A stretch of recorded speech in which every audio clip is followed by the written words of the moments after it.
بسم اللہ الرحمن الرحیم۔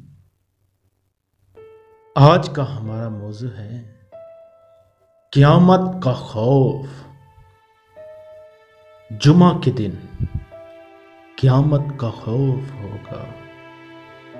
حضرت ابو ہریرہ رضی اللہ تعالی عنہ سے روایت ہے کہ رسول اللہ صلی اللہ علیہ وآلہ وسلم نے ارشاد فرمایا، سب سے بہتر دن جس میں سورج طلوع اور غروب ہوتا ہے جمعہ کا دن ہے۔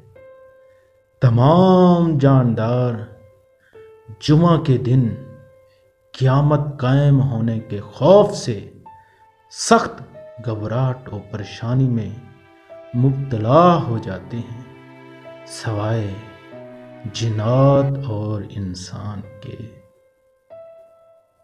اللہ اکبر۔